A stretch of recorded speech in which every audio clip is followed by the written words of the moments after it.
All right, so yeah, as Jillian said, we're going to be looking at security and privacy on smartphones. So this is something that I've been working on for a couple of years, and I thought I'd share a little bit of what my students and I have learned about this over the years. So I guess this is a pretty iconic picture these days. So this is Steve Jobs back in 2007, holding up the very first iPhone, I guess now part of a bigger class of devices we call smartphones. And as we say, the rest is history. So probably you've all or have seen pictures like these. So this is mapping the growth of smartphones since then. And of course, we know that there was like a massive explosion of these devices with lots of manufacturers, and we've kind of plateaued. So maybe we don't think that much about smartphones anymore because they're so ubiquitous and we just use them for everything. We really can't get by without them. And increasingly they are becoming a piece of critical infrastructure. So we really can't get by without them. One of the things that we had many questions about, of course, was the COVID Alert app, which is of course not unique to Canada. COVID Alert is just Canada's version, but this is built on top of smartphone infrastructure that is further on top of Apple and Google infrastructure. And a lot of the questions, interestingly, and I think rightly so, centered around the security and privacy of the app and the devices and that infrastructure that is built on. And so I'm happy that people are thinking about this. It's been something that I've been thinking about for a long time. So this was an article about a study that Lisa Austin, who I see here is also on the talk, and one of our collaborators also on the research leadership team at Schwartz Reisman, did on studying apps and privacy and how they work. So I'll talk about that a little more later on in this talk.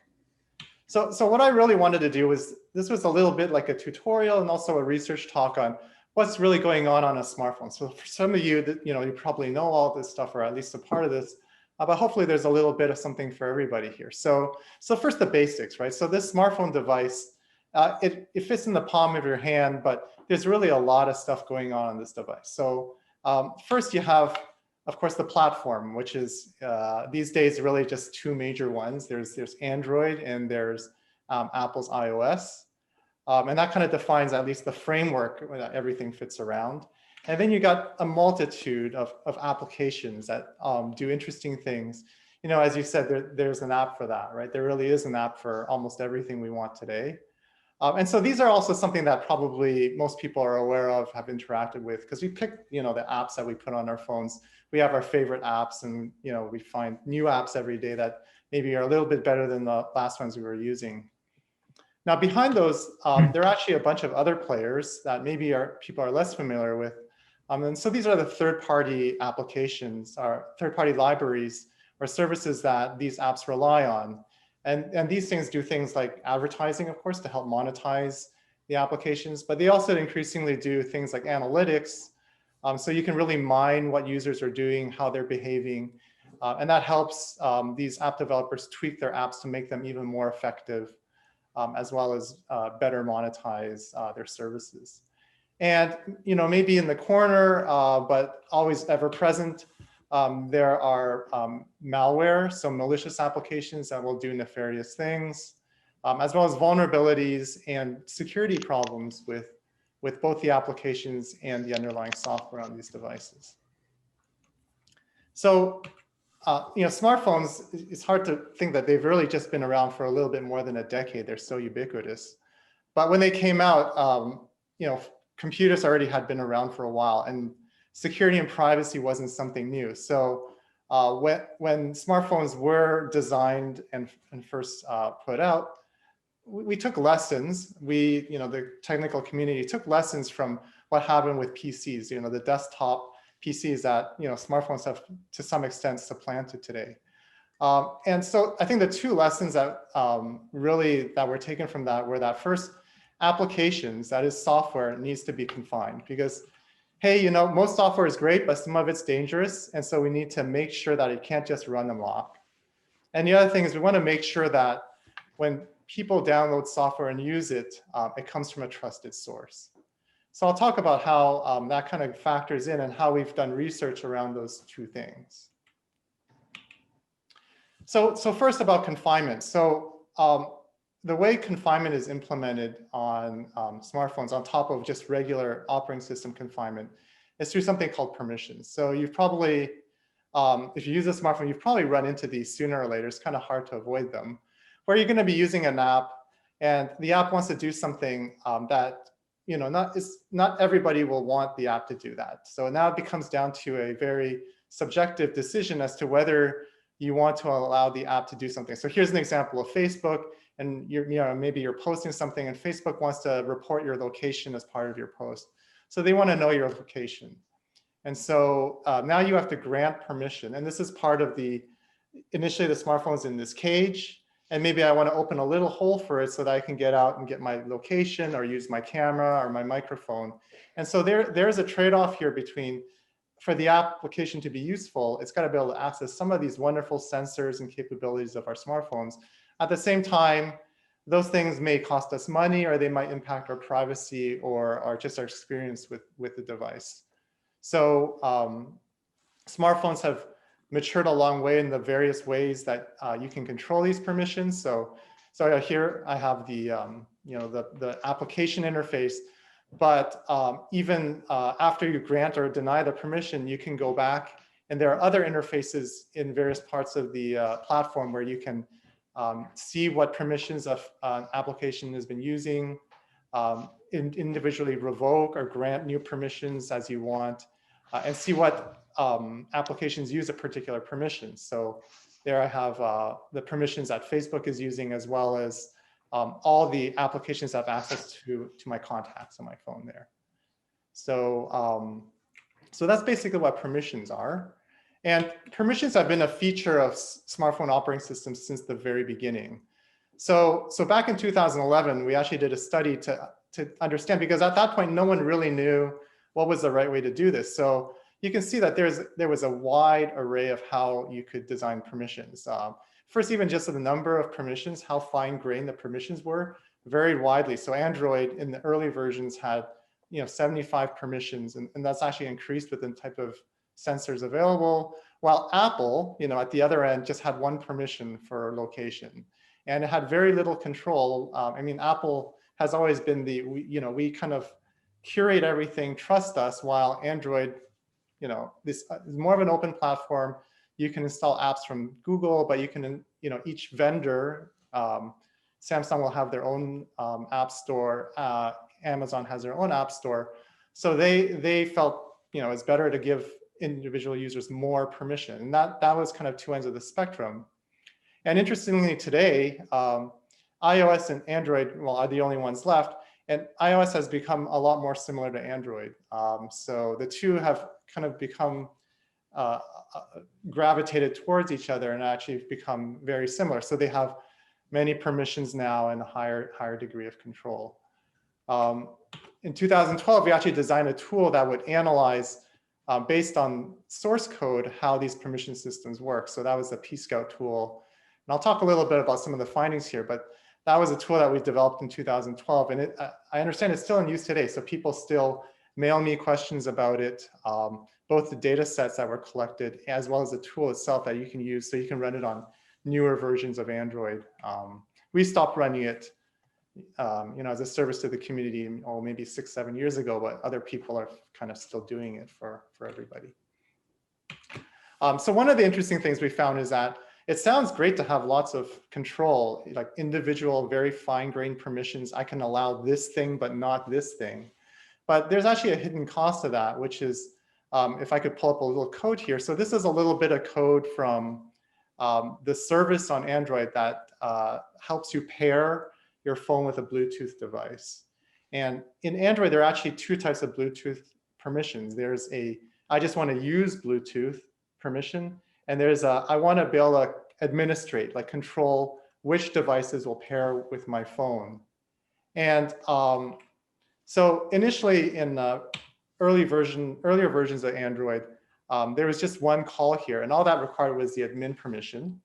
And then somewhere after that, someone added a line of code basically to check whether the Bluetooth device was even on, right? It totally makes sense, because why would I want to pair a device if my Bluetooth wasn't even on? But it turns out just checking whether your Bluetooth device is on or not requires the other Bluetooth permission. And so this Swan-Naquist change means that to now pair a device, an app that wants to allow you to pair a device now needs to request another permission. And this doesn't sound bad, except that there's millions of apps out there. Some of them the developers have kind of forgotten about, but there's still people using it. And now if you make this small change, which probably the person who inserted that one line of code wasn't even realizing, you've now just affected probably thousands of applications, some of them which aren't even actively being updated. And the users of those are going to be out to lunch, right? Their apps are just going to stop working. So there is I think a lot of systems that have high complexity have these kind of hidden costs where the complexity sounds great in the sense that it gives users a lot of individual bespoke control. But the flip side of that is that there's a lot of effort and churn to keep things working as things change. And so this is just another instance of that. And this is something that we were able to find with that P-Scout tool. Now, as we went deeper into trying to understand these devices, we also looked at the market distribution model. And the market distribution model has really, really helped. So this is just pulled off a recent, so Google, as part of their Play Store, they track the amount of malware on their market as they find it. And you can see that even, going forward, so these are different versions of Android here. Going forward towards today, we're at Android 11, there's very little malware. But even if you just look at the scale on the left there, I don't know if you can see that, right? So the top is 0.6% of applications are found to be malicious or have malware in them. While that's not zero, it's much, much better than what it was on the desktop. And that's just because there's a single entity or a small number of entities controlling these markets who are monitoring them and curating the apps on there to some extent. There's still millions of applications. But because of that continuous monitoring, rather than users going out and getting applications from who knows where, they're getting them from at least a handful of somewhat trusted sources that are able to scan and make sure that they're okay.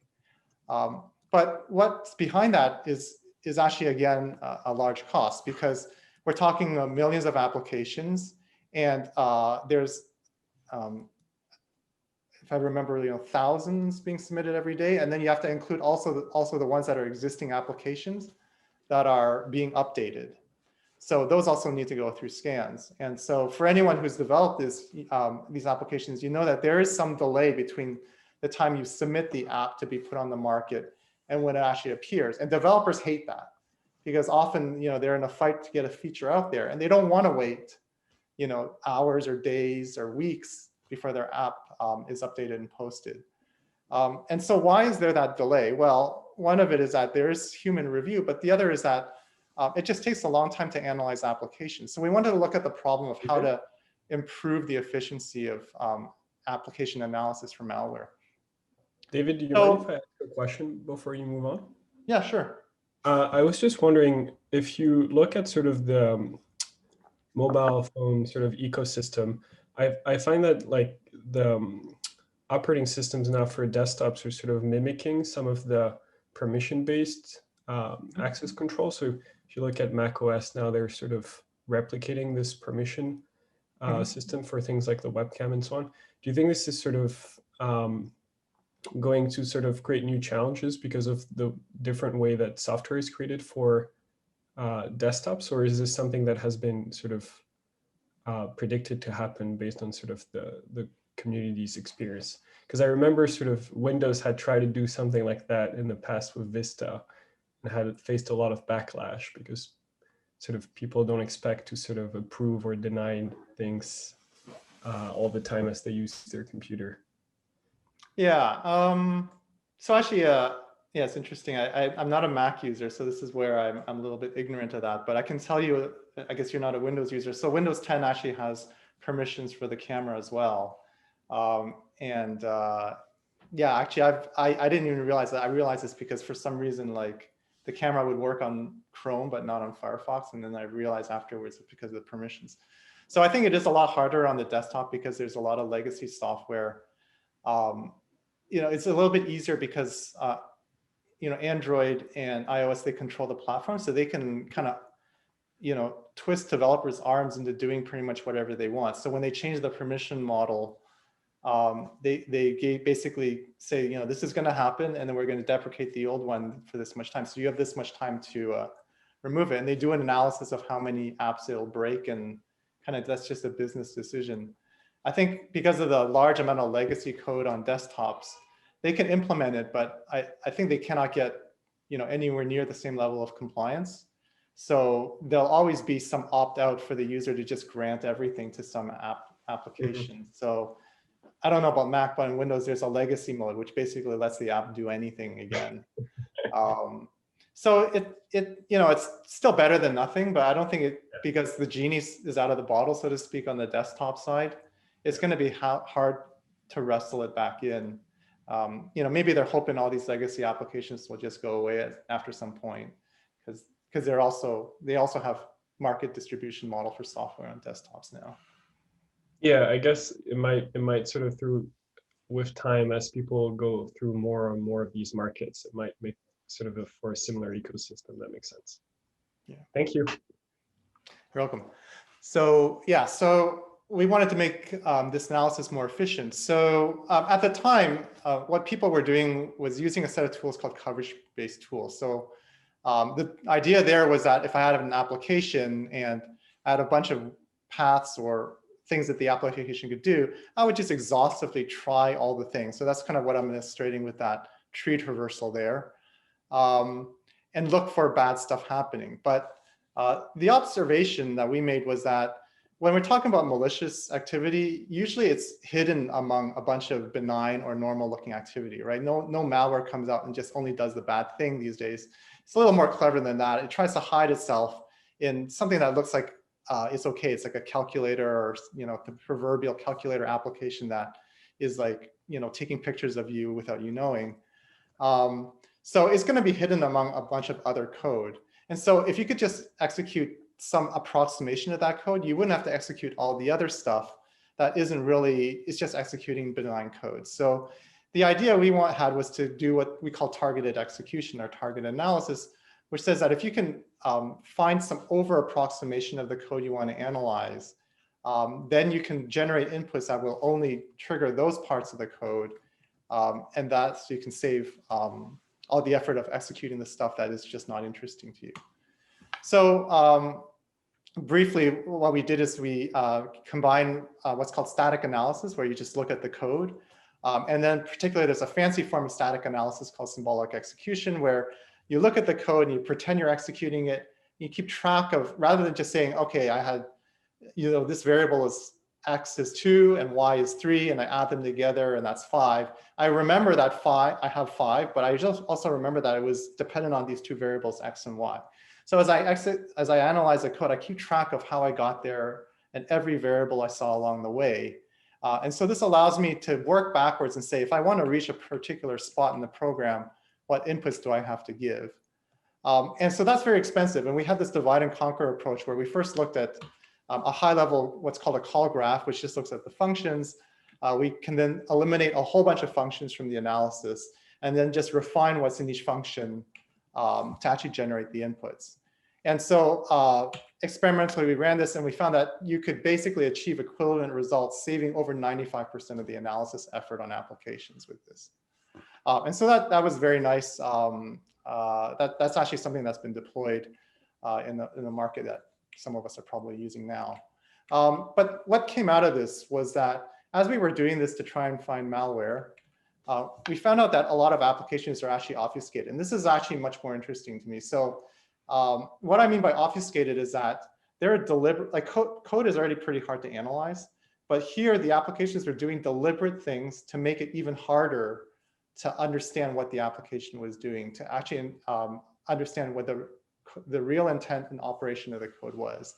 And it turns out applications weren't just accidentally doing this or even doing it themselves. There's actually an entire ecosystem of companies selling products that sound like security products, but what they're really doing is they're taking your application and transforming it and armoring it against this kind of analysis. they say it's, it's against reverse engineering or people trying to steal your IP. But in the end, what it is it's reducing the transparency of applications. And as we dug deeper into this, we found that the obfuscation methods they were using were far more sophisticated than anything that had ever been documented. So to give you an idea, Android applications are written in Java, and so are Apple applications. They're all run in a runtime.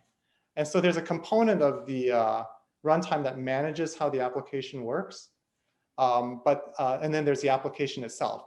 And normally the application just runs on the runtime. So you can think of the runtime as kind of like the housekeeper. It keeps things running, and then it acts as a service for the application. But what these applications were doing is they were abusing, so this was on the Android platform. So Android applications, they can include native code that's not Java code. And that native code has the ability to just go in and modify the runtime too. And so they were abusing that ability to change the way the runtime was basically interpreting the language. So you could have one interpretation of the language, but at runtime, the application would change the meaning of that language on you. So for example, it could change a class. It looked like you were loading one class, and it would just change the meaning of that class to another class. It could also remap methods, which is what Java calls functions. So you can remap a function to another function. It could even remap and redefine individual instructions so that it looked like you were executing one set of instructions, but it was actually changing those instructions to something else at runtime. And so again, we develop a lot of tools in my group. So we developed a tool that would basically undo this instrumentation automatically.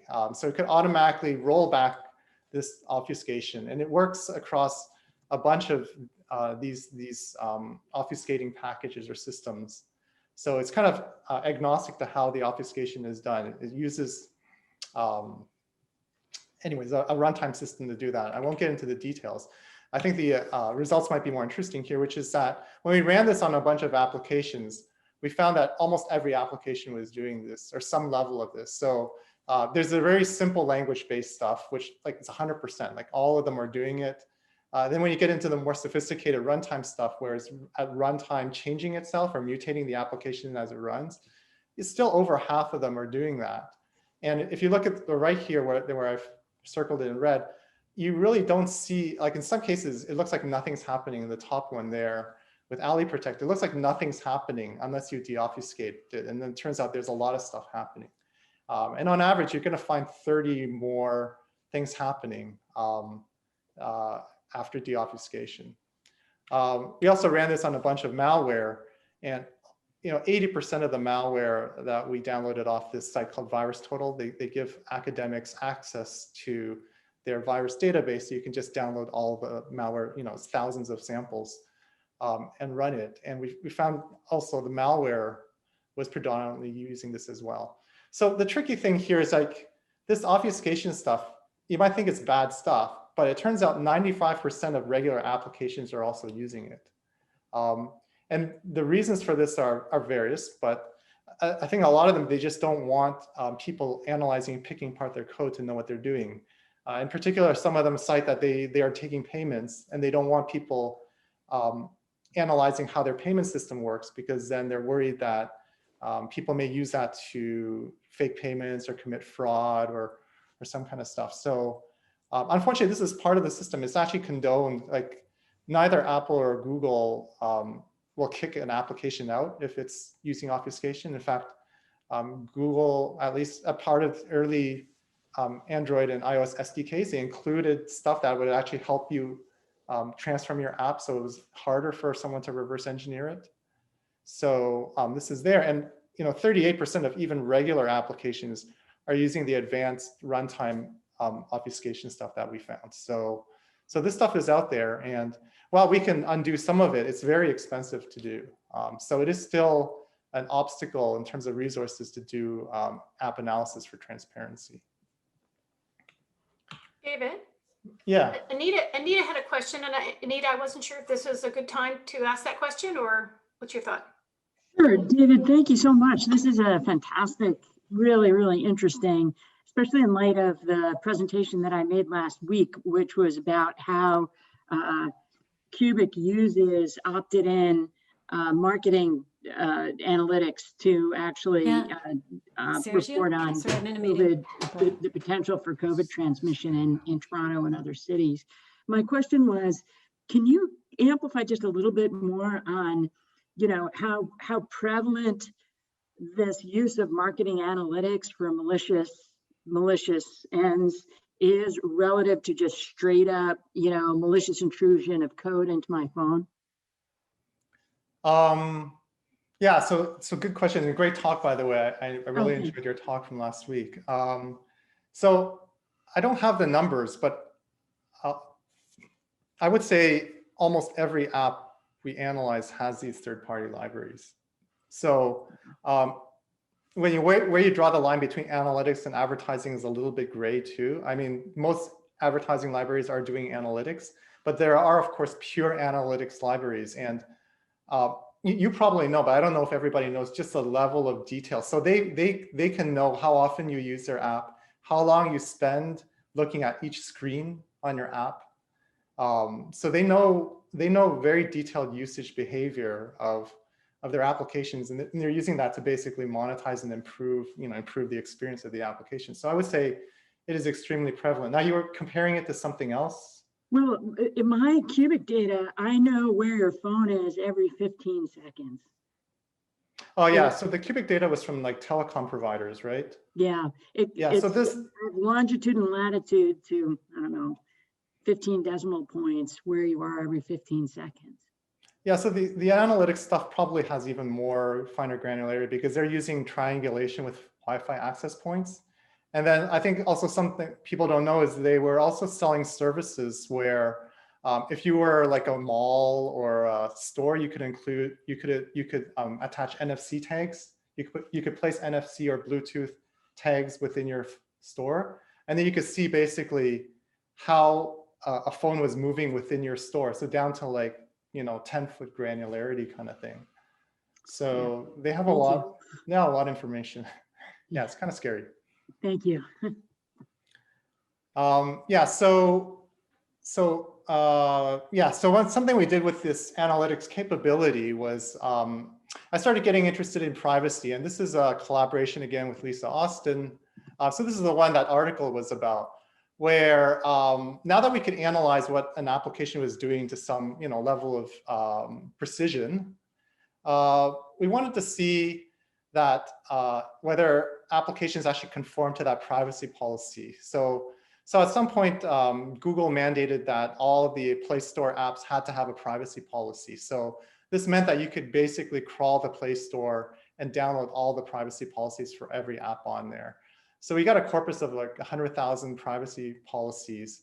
And no one would want to look through this. I mean, I think there's lots of studies that show that people don't even want to read their own privacy policies for the apps that they're using, not to mention all of them on the Play Store. So we basically trained a machine learning model to extract information out of the privacy policies. Namely, we focused on collection because that was the easiest to see what data the privacy policy said the app was collecting. And then we compared that to what our code analysis was saying the app was collecting. And the results were pretty interesting. So around 60% of applications don't comply with their own privacy policy. And so that is either not surprising or depressing, depending on where you're coming from. But further analysis, we found that actually most of that non-compliance is not from the app developer themselves. So it seems like app developers are trying pretty hard. But the problem is when they use third-party analytics, these advertising and analytic libraries, it's the analytic libraries that are violating the privacy policy. And so we spent a little time looking at these libraries. And the problem is that the analytics libraries, they also have their own privacy policies that disclose what they're doing. And technically, the developer should read that, understand how they're using the analytics library and incorporate what the analytics library is doing into their privacy policy. But just like how it's hard for us to understand the privacy policies for the apps we use, is even harder, I think, for developers to understand the privacy policies around these third-party analytic libraries, because they're enormous. I don't have one up here, but if you go to like one of them, there'll be like a page and then a ton of links, and each link will link to like another ton of pages. So to actually understand what the third-party library is doing is very, very difficult. On top of that, the third-party libraries themselves are notorious for using the obfuscation I just talked about, because they have a motivation to hide, in particular the advertising libraries, to hide what they're doing from the app developers, because they're actually not, they have contrary interests, right? The app developers are getting paid by the advertisers. So if they understand how the advertising was working, they could game it. So the advertising libraries actually heavily protect their code, so no one can understand what it's doing, least of all the app developers, and just hope that the app developers blindly include it without doing too much digging. And part of that, unfortunately, seems to have leaked over to the privacy behavior of those libraries. So it's very hard for developers, as well as regular people, to understand what an advertising library is doing these days.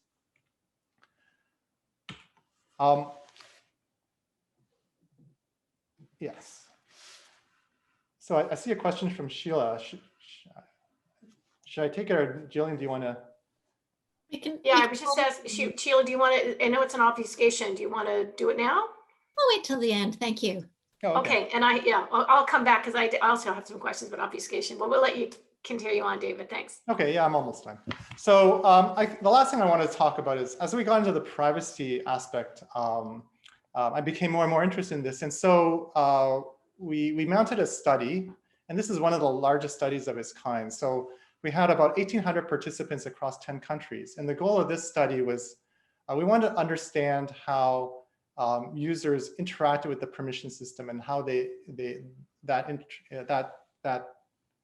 how that correlated with their privacy attitudes and understanding. So the way we did this, we built an app, and then users would download it, use it for a month. They were compensated a reward for that. And during that month, the app collected telemetry about how they interacted with the permission system. It also put up in situ surveys as they interacted with the permission system as to why they granted or denied a permission, what app it was granted and denied for, in the context that it was granted and denied in. So we have a ton of data for this. We're still going through it. I'll throw up some of the data here. So it's interesting to note that not all the permissions are granted or denied at equal rates. So, we had thought things like location or camera might be denied the most often, but it turns out microphone is denied the most often. So people are most worried about microphone. On the other hand, location is actually granted a lot, as is storage. So storage is, for taking photos and storing them, things like that. So that was something that we found out just from collecting the rate of permission grant and denies. Something perhaps more interesting is we also asked users the reasons every time they granted or denied a permission. So for the grant reasons, the most common ones were, I wanted to use a feature that needs this permission. I think the app won't work otherwise. On the denial, users seem to understand that they could go into the system and change their minds afterwards. So if they denied a permission, they could always go back and grant it. But similarly, they could always grant after they deny. But one of the main reasons for denying is they seem to know that the deny wasn't like a one-way street. It wasn't an end-all and be-all. If they denied it and changed their mind, they could always do that. So they conservatively just deny things they didn't think that were needed. And same with the second one. They didn't think that the app had a good reason for asking the permission. Like they either the app shouldn't need the permission, or that feature that the app was asking the permission for, they weren't going to use anyways, so they denied it. And so this was nice. We kind of broke down the reasons into whether it was related to functionality, privacy, or whether it was an emotional response. Like, I have nothing to hide was one of the ones that people said for granting the permission. Like, I don't care about privacy, basically. But the functionality ones we found far outweighed the emotional responses. In fact, the emotional responses where you were making decisions based on whether the app is popular, or some of them just wanted the permission screen to go away without really thinking about it, did not make up less than 15% of the surveys overall.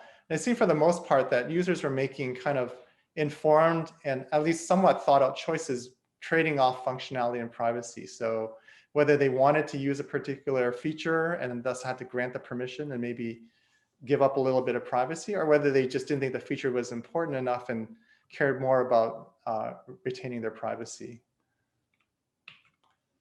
We also studied the context that the permissions were given in particular, whether the apps gave a reason for asking the permission, which we called a rationale. And so, 15% of all apps gave rationales, which you'd hope would be higher as part of the transparency thing. But then again, rationales and the ability to do this is a more recent feature of these platforms. So, so it's understandable that maybe some of the older apps or developers just haven't had time to incorporate them in there. What we did find, though, is that the deny rate was lower with the rationale. So if you gave an explanation, people were less likely to deny a permission request because I guess they understood it better or they felt better about it. So hopefully this kind of result will encourage people or developers to take that into account and start explaining better to people why they're asking for permissions. Lastly, since this was done across countries, we're all also interested in just are there behavioral differences across countries? And there are some differences. So we have a larger clustering that we're doing right now, but just even eyeballing the data, we can see that different countries deny permissions at different rates. So the colored bars are the different types of permissions, and then each cluster represents a country. Also, the overall deny rate between countries also differs. So some countries are more conservative. In fact, Canada was one of the top ones. But quite interestingly, our neighbors to the south, the United States, was one of the lower ones. And so it goes beyond just language and culture, because Canada and US probably have a similar culture. But maybe there's something there. Unfortunately, it's hard to tell from our data what the underlying reasons are. But there do seem to be differences between countries in terms of how willing they're to grant permissions. It could also be the types of applications that are used. There are differences between countries in terms of the applications being used as well. So in conclusion, over the last few years, a couple of the things that we found is that the apps are not monolithic, and the behavior is actually quite complex. It's influenced by the platform, the way the permission system is designed, the way the market is designed, and as well as it's heavily influenced by third-party code.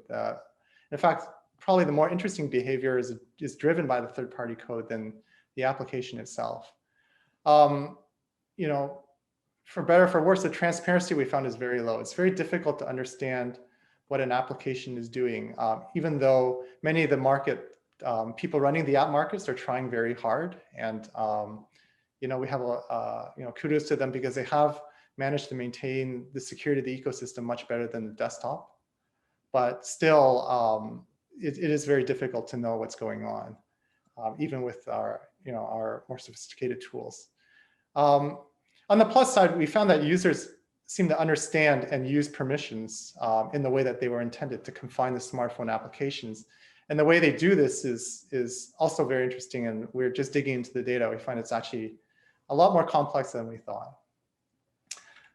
Finally, I want to close. I just give talks and try to summarize the data. It's really my students who do all the hard work.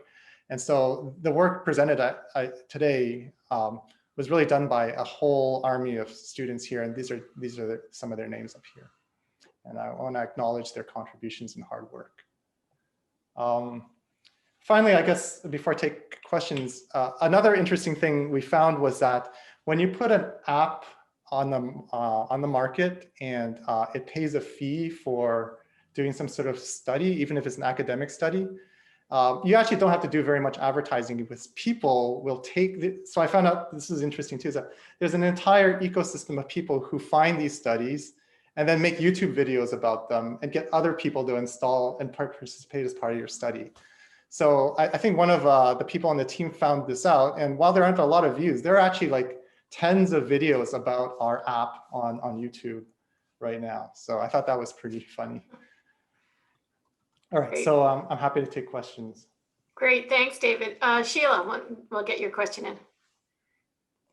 Sure. Hi, thank you. Great talk. Very nice work. Thank you very much. And you can become a YouTube influencer. Just saying. Wow. David, sorry, just before David, can you stop your screen share? I don't know if I Yes, can do it absolutely. for you, but thank you.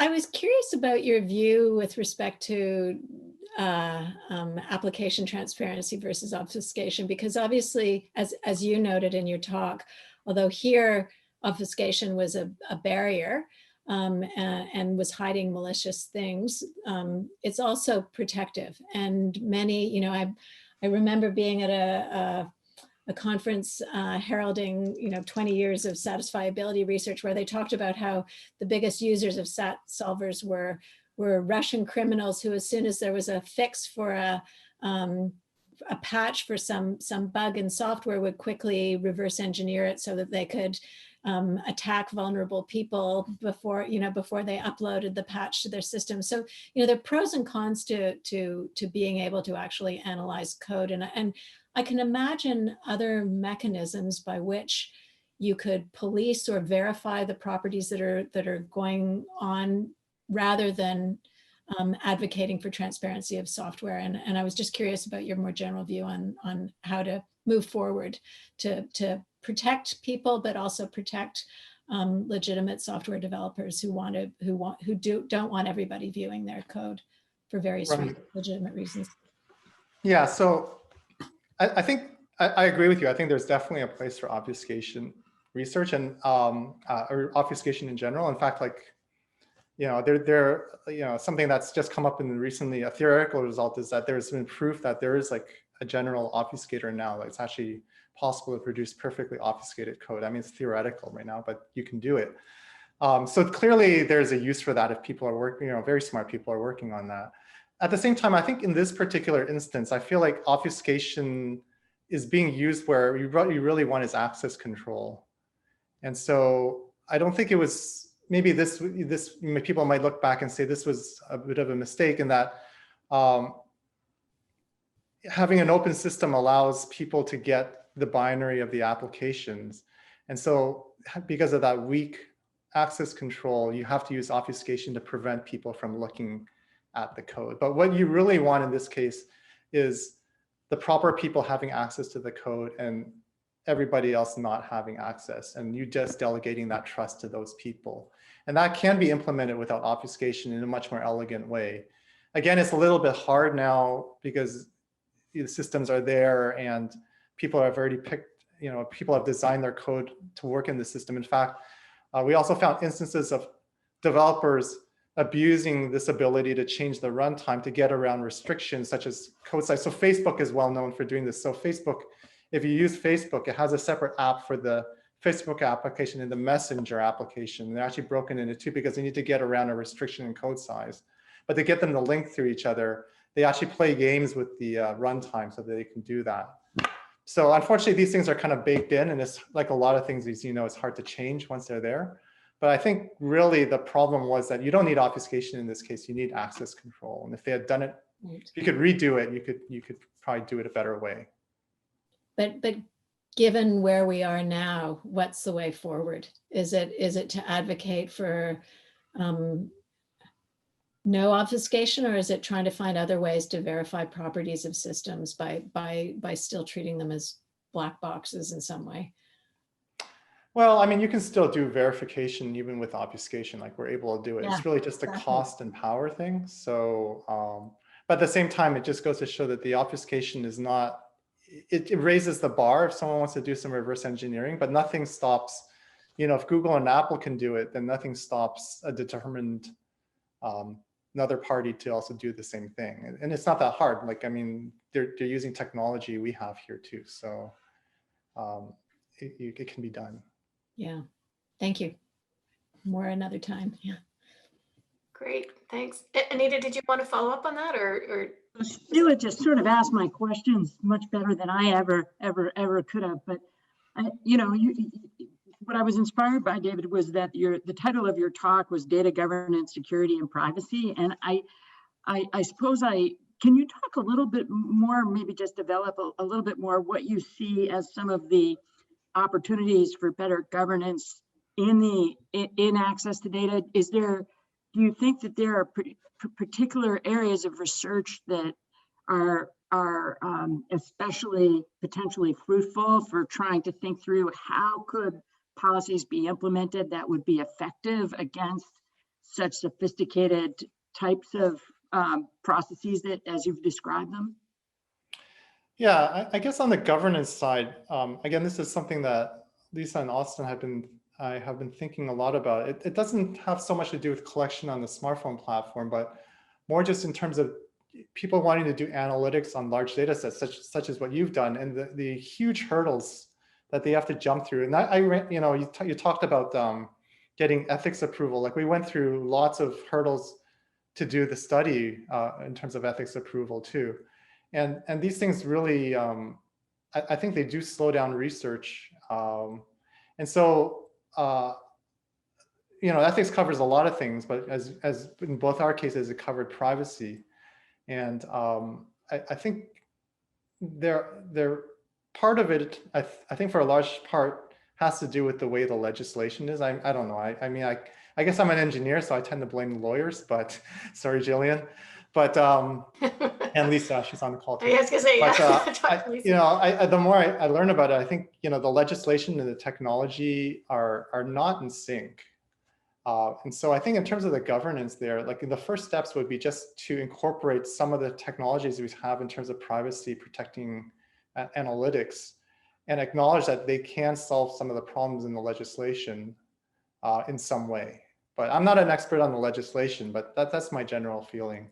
I mean, I think it really requires also like an interdisciplinary approach to figure this out. But David, you are starting to think about, as you sort of presented it in our discussions, regulation of this. Is currently it seems to be. I mean, there's privacy regulation, but there's cybersecurity, like this kind of work. They're just, as you indicated to me, just not much regulation of that. And I actually didn't know the obfuscation part, and it seems like, wow, like is that just the Wild West in terms of rules about what you can do? Yeah, I don't think there's any regulation about that. You can do whatever you want. In fact, never mind governmental regulation. I think even Google and Apple don't say anything about whether you can or can't do this. The people who are, I mean, in some ways, the governance of apps is not run by governments, it's run by the markets, right? So they have a set of, so someone also asked, what is the definition of malicious? And, everyone has their own definition, but the ones that matter is what an app market defines as malicious, what they're willing to allow on their app store.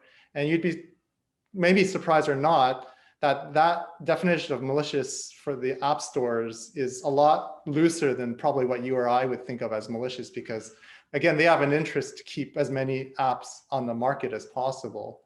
So it's really only the egregious stuff that they define as malicious. But an app that's collecting data about you as you move around your day and recording that and using that to target whatever, that's not malicious, right? And so almost a lot of apps do that at some level, even if they're not the main ones. They're running a library that does that. So this obfuscation stuff is not even on the radar in terms of legal legislation, because the app stores don't even care about it. Right. No, you're kind of blowing my mind in the sense of, like, we talk a lot about the ways in which our platforms are now, making decisions in a lot of domains. I mean, content moderation and so on. It's like, and now there's again, it's governance within the corporation that's running this. Jack, did you want to follow up on that at all? This is Jack's question from the chat.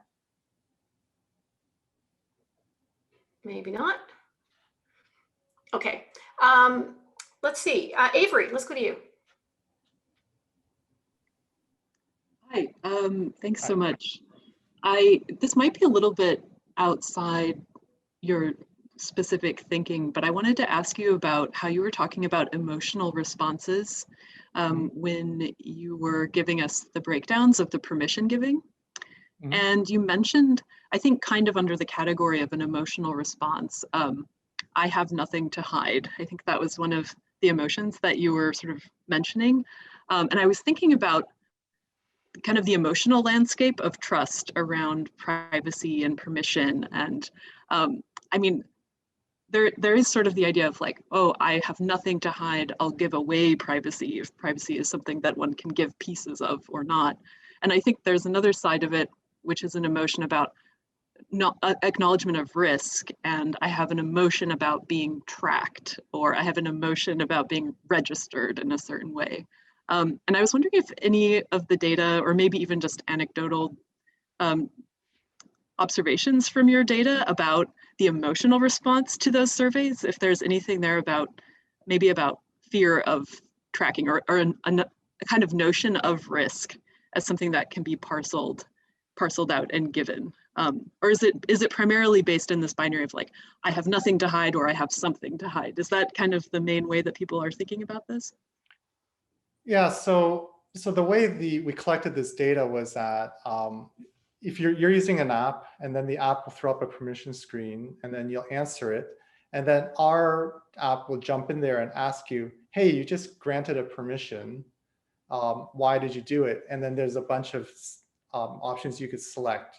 You couldn't type in your own, but we gave like, I think 10 options. And the things we used were based on a previous study that was not conducted as widely. So we were trying to, use something that we could compare with another study that was done, I think 3 or 4 years ago, to see how things had changed.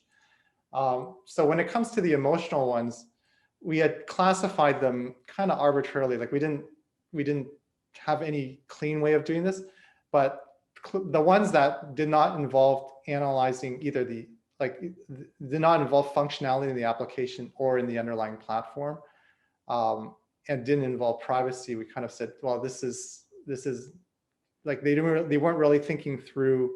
Maybe they weren't really thinking through what this app is doing or whether it's hurting privacy. They were just kind of making a quick response. I guess come to think of it, we do have some data, like we also recorded how long they spent on the permission screen thinking about it. We could correlate that with that. You give me some ideas here to see if that was emotional, but that's the trouble with, I guess some of this, as you probably know, is that afterwards you really want to find out something, but the study is already run. So maybe we'll just have to run another study and think about how to get that. So I think that's a really interesting question. I'm not sure I can answer that with our data. We just have the option that they ticked, and some of them just didn't have anything to do with functionality or privacy, but appeared to be more emotional. Okay. That answers your question. Got it. And I've had a message from Jack. He's in a noisy place, but he is making the observation that presumably users who install a tracking app to survey tracking apps have unrepresentative feelings about tracking apps. So might be worth digging into that. Let me parse that. Okay, so users who install tracking apps to survey tracking apps have unrepresentative. Yes, very good point. Actually, so if I can rephrase it, I think what you're saying is we might have a selection bias in our participants, which because like these users are willing to install an app that collects data about them, so maybe they're not representative of the population in general. And this is just it's acknowledged in the publication that's under peer review now, and it's obviously a truism, right? Because of the way we collected the data, we cannot get a clean, representative set of the population. It had to be people who are at least willing to install the app by the nature of the data collected. We did follow up on this. So the app at the end also includes like a survey on people's privacy sensitivity. And we took the same survey and ran it using Amazon MTurk, which itself is not representative. So for those of you, probably most people have heard of it, but I'll just say, so Amazon MTurk is a service where you can submit surveys and then they will get, for a small fee, a bunch of people to answer the survey. It's basically a web-based platform. And yes, our users are more willing to give information than the Amazon MTurk people, even, who are probably more willing than your general population. So unfortunately, yeah, it's just a limitation of our collection methodology. So very good point. Nice, thanks. Let's go to Avi. Okay, I had a bunch of things, but I'm going to build on that last point. since that's what we're talking about. So in all my work on privacy, I've been using a data set that's survey-based and online advertising. And from what we can tell, something like 1 out of every 10,000 people respond to the survey who get the Take a Survey pop-up. Nevertheless, this survey had been, at least for about a decade, the dominant way online advertising, display advertising was measured. And the reason is ultimately, yes, the sample bias was extraordinary, and it was biased toward people who responded to advertising because they clicked, right? So the exact same bias you have here, but as a benchmarking tool, it was very useful. So among that weird subset of the population, you could measure which ads were better and which ads were worse.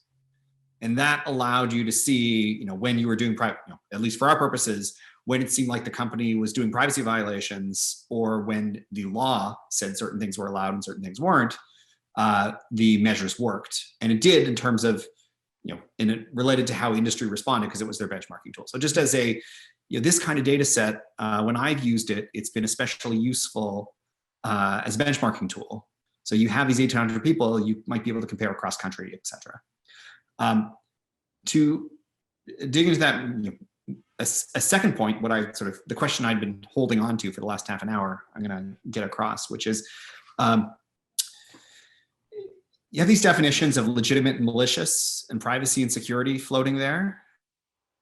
And, as maybe a manual writer would want to know what those definitions are. And so, because, is our advertising analytics, I think those are legitimate, not malicious, but a lot of the empirics seem to be driven by that. And should we have different rules for, what, an advertiser should just have, if they're going to use your location, that should just be standard as part of the, what Android makes you do. Or is there something more subtle in terms of how to think about policy once you understand definitions? Okay. Yeah. I think, while they're not the best thing, advertising and analytics are part of the ecosystem, and they're necessary. They fulfill useful parts of the ecosystem. Like, it could not exist without them, because we have all these free apps. Well, they're free, and people don't like paying for them. So, this in some sense, and I'm not the one who said this, like lots of people say this, like consumers made it what it is, right? But so when I talk about not legitimate or malicious apps, we're talking about the really bad stuff, like ransomware, or stuff that like you install to spy on your significant other or whatever. Like this stuff, is really, really, like most people would say it's violating like social norms. Like, we don't want this stuff around. So that's what I mean by really, malicious, really bad stuff. And unfortunately, there's still, some decent amount of that stuff out there. So just to, is there a policy, given your results, is there a policy either government or Android or iOS could put in place that could separate legitimate so that it, even though they obfuscate, they still have to say what they're doing relative to malicious? Yeah, I mean, every time Google, Apple, or Amazon takes an app off their market, they're applying that policy. So they do have clearly stated policies of what you're allowed. This is terms of service thing, right? Some of them, on the other hand, are self-serving, but like I think, for example, some of them, there's one of them that says that you can't implement your own micropayment system. You got to use theirs, and they're scraping like 30% off that, right? But a lot of them are also there just to protect the ecosystem, protect the users, keep it clean.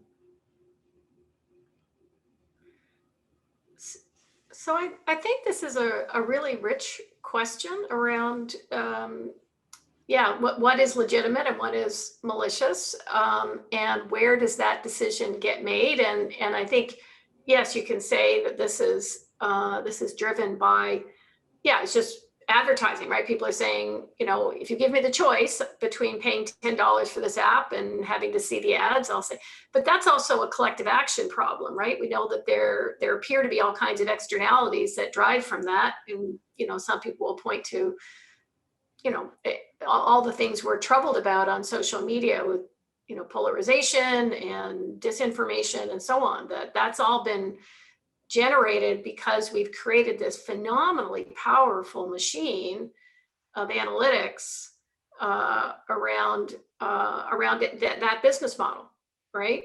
And I get worried about the fact that and so I say, well, it's, I've discovered something new that I didn't know was going on, right? Because this obfuscation, I didn't realize that was a piece of the puzzle, and that's not being decided in democratic, like it is a community decision. How much of this do we, how much do we want to pay the price in our communities for the ways in which the super optimization is driving things? I often give the comparable example of, when you start optimizing schedules for people in retail and restaurants, right? Life becomes unlivable for the people who do those jobs because, we just lost a lot of the human dimension to how we schedule people's work hours. So I actually just want to invite anybody else on the call who wants to weigh in on that. Of course, to hear from you too, David. But it seems like something to be. Avi, you had. Oh yes, you want to hear from the legal scholars? Yes.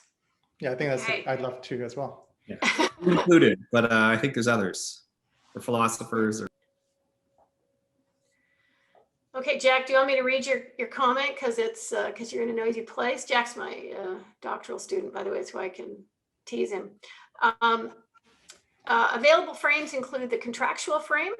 If there's informed consent, then it's legitimate. Okay, let's talk about that one. The problem is Uber has informed consent, but bundles a bunch of arguably problematic permissions into a take it or leave it app that drivers often have to take. Yeah, so I think the challenge here again is if we say that there are externalities to this and there are impacts at the collective level, then it's not just about the consent, the individual consent of whether or not I want to let the company do the analytics, but then also, so I'm speaking up here as like I don't know if Lisa, I think Lisa's not still with us, but. I'm Oh, here. yes, you are. There you are. You're hiding behind my chat window, so I see you now. There you go. Did you want to weigh in? Sure. Can you hear me? Yep.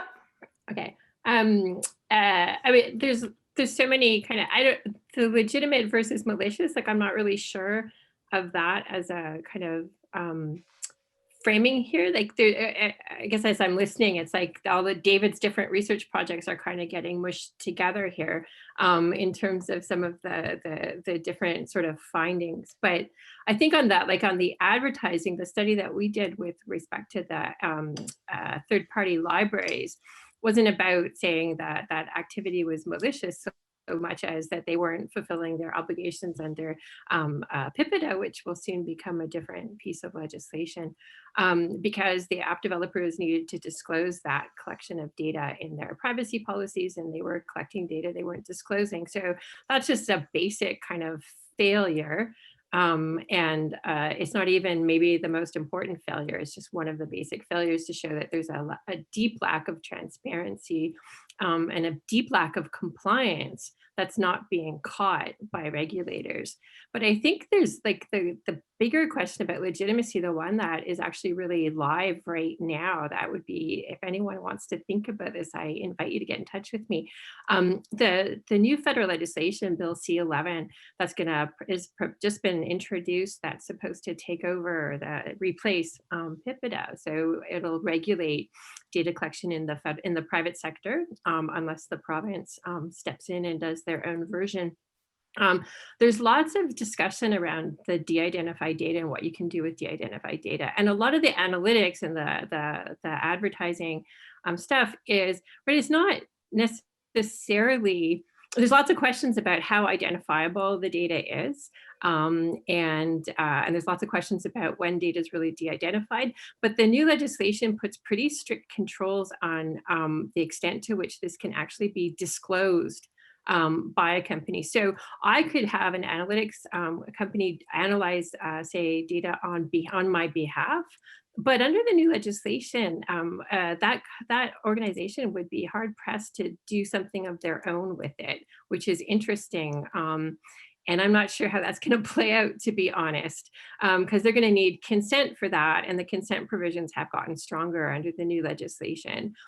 So there's all sorts of there's a lot of, in the new legislation, a company itself can do a lot with de-identified data, which is defined under the new act. But they can't disclose it in very many situations, actually, without consent. And that's a real difference than how people have been interpreting the existing law, and is going to raise a lot of questions around what's a legitimate use of information. And so I've been really puzzling about what I think about this legislation, because I like that move in some ways, and I think it generates some very strange results in other ways. So anyway, if you're interested in that, let me know. I'd be happy to chat more. Thanks, Lisa. Anita, you asked the question, what is informed? Did you want to say anything more? It's almost a rhetorical question, you know, given what we've been discussing, but I don't know if anyone wants to comment on that. Yeah, well, I smirked because having looked at privacy policies, I would venture to say a lot of people are answering them who aren't informed. Yeah. So does that impinge on the legitimacy of what Jack, you know, the legitimacy of these consents? And who has responsibility for that?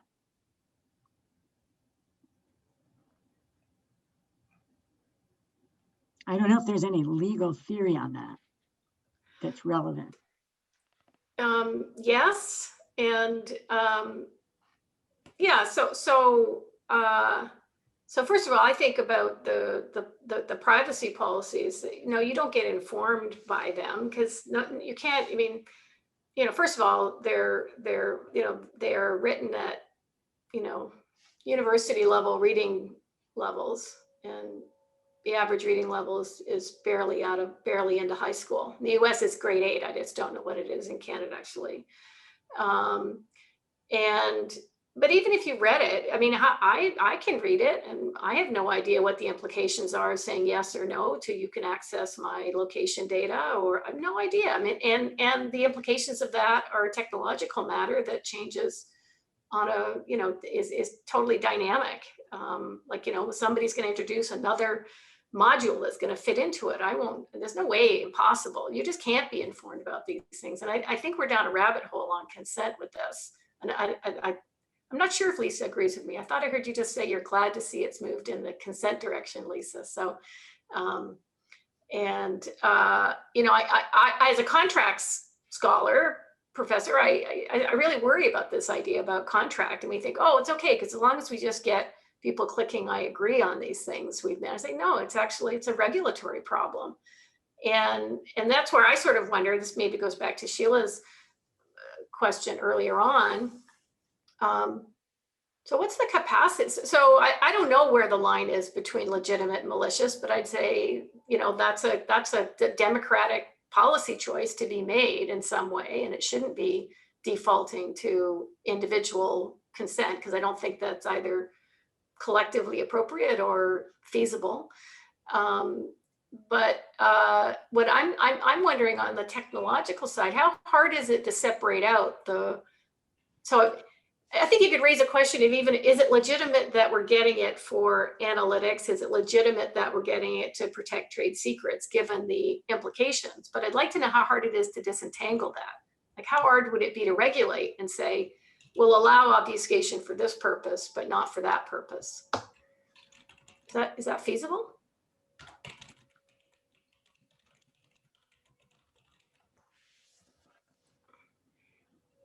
Talking to the technologist here. Well, I was just saying, I thought this was a question for Lisa, but.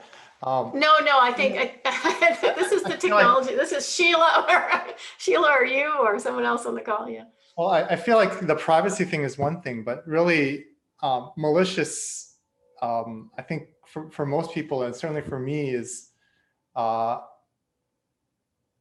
well, okay, there's my notion of maliciousness, but what matters, though, in this ecosystem is what Apple and Google have defined as malicious, because they're the ones who are identifying and classifying apps as malicious and removing them from the market. And allowing other apps and saying they're not malicious, and then millions of people use those apps. So that's really the definition I think that matters. Whether it's the right one or not, I think it could be improved, but that is the definition that's kind of in practice being used, is with the decisions they make about what to allow on the market and what not to. So that's just my opinion. Jennifer, did you want to jump in? Oh, I was just going to throw in that, like, insofar as Google and Apple are regulating this, you might worry that their interests don't necessarily align with ours. They want to keep us close to their phones. I have to admit, like, I'm sort of like a sucker for the step counter on my iPhone, and it's like I'm trying to make like 10,000 steps a day, and the result of that is like I'm carrying my iPhone everywhere with me. It's like, oh, I have to go down and change the laundry. I'm just gonna like hold on to the phone, and I think part of that Get is credit. like, it's in Apple's interest if Jennifer and her phone are inseparable, right? And it's not necessarily in my interest as a human being to be so tightly wedded to the thing. But it's not that Apple is malicious in the sense of wishing to harm me in the way that the ransomware developer is. They just want me to be very close to my phone at all times. Now it's a downstream consequence of that I'm going to be more susceptible to the phone. If I have a moment's break from grading and my phone's in my pocket, I'm going to take that moment. In the past, what did we do before we had phones? I can't remember, but I think sometimes we would like look out the window and we might have certain experiences or thoughts which are now constituted by doom scrolling, which is pushing me towards a certain channel of media consumption that's making me into a different kind of person. It's making me a person who's more and more affiliated with the phone. It's making me an android. So I don't know. I think some of these worries about what constitute informed consent really do make me think.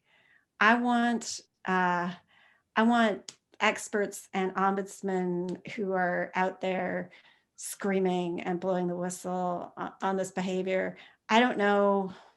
Yeah, I don't know how it can. I mean, I agree. It's also a collective action problem. It's a governance problem. It's a regulatory problem. It's a cultural problem, right? Like I think also it's something that might have to be addressed much more directly through art and culture as well. Everyone brings up the Black Mirror episode, and so I don't think Black Mirror is particularly good art, but like maybe we need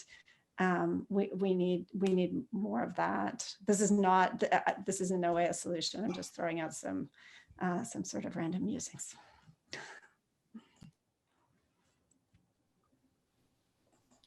I was just going to add to Jennifer's concern at the outset of her comments that I find it troubling that Apple and Google are deciding what, are the ones who are the gatekeepers for deciding what's malicious and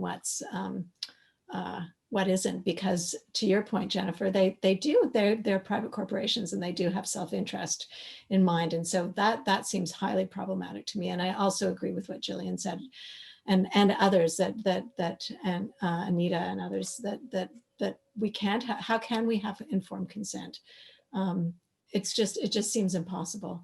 And maybe maybe the burden has to go back onto the software developers to confine the way that the data is used so that there can be informed consent.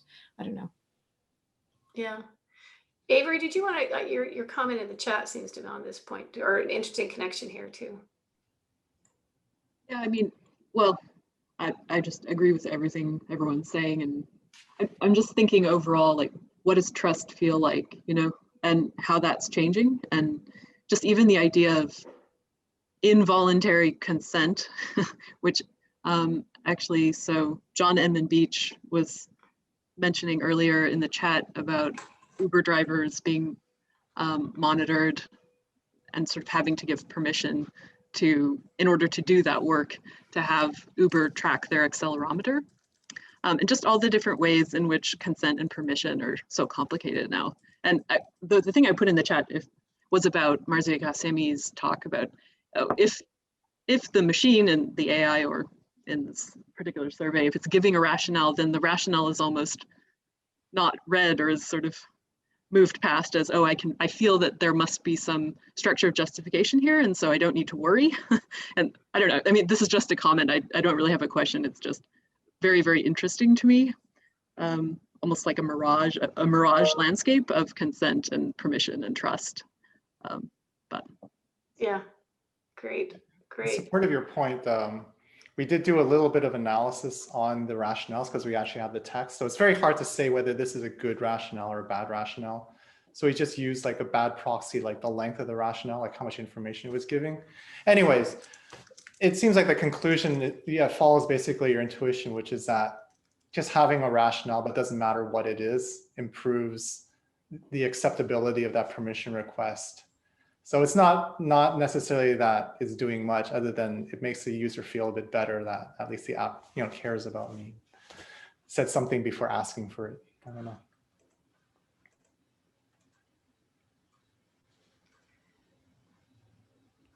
Seems like people might also start out with like different baselines of what trust feels like. So like populations that are used to being tracked kind of interpersonally might feel different about permissions giving. I mean, I know I do.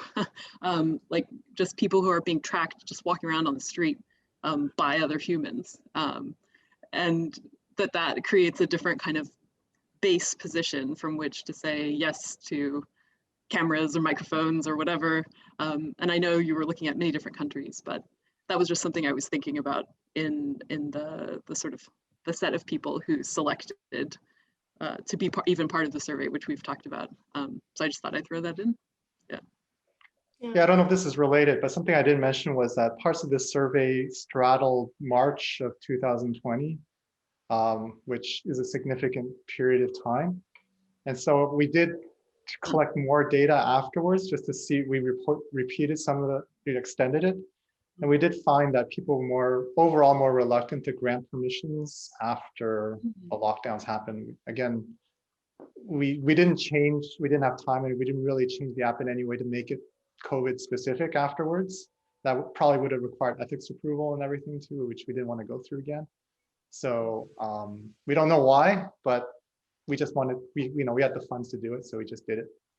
And got one data point there. So did you have a guess about why that was the case? More permissions? Well, we have speculation, but like I said, we couldn't ask them if it was related to COVID in any way because it was already approved, and I think they would have wanted us to go through approval again. But the speculation was this was around the time when, at least in our community, there was a lot of discussion about exposure notification and tracking, and what is contact tracing and what's smartphone-based contact tracing. So could be due to that. I mean, there was a lot of stuff in the news at that time about how China and Taiwan and Israel were doing a lot of surveillance and how that was helping them mitigate COVID. So it may have nothing to do with it, but at the time, that's just what we were seeing in the media. Could it be just increased phone app use because more people were on there? I mean, I think everybody's experience was that they were at least people think everybody has been doing more social media and on their phones more. Their kids are on their devices all the time. Could it be that?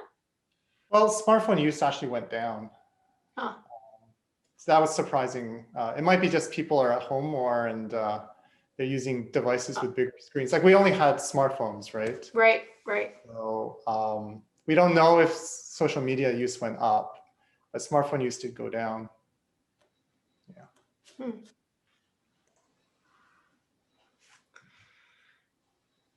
Okay. Any last thoughts? I think we have a whole new area to work on, David. It's making me think of the dark pattern stuff as well. The obfuscation, ways in which we're changing the design. So, okay. Well, thank you very much for joining us. Let's see, next week we have Sanmi Koheo talking about elicitation of fairness metrics, I think. I'll have to double check on his title, but please join us for that, and we'll look forward to it. Thanks again, David. Thanks, everybody. Thank you, everybody. Have a great weekend. Bye.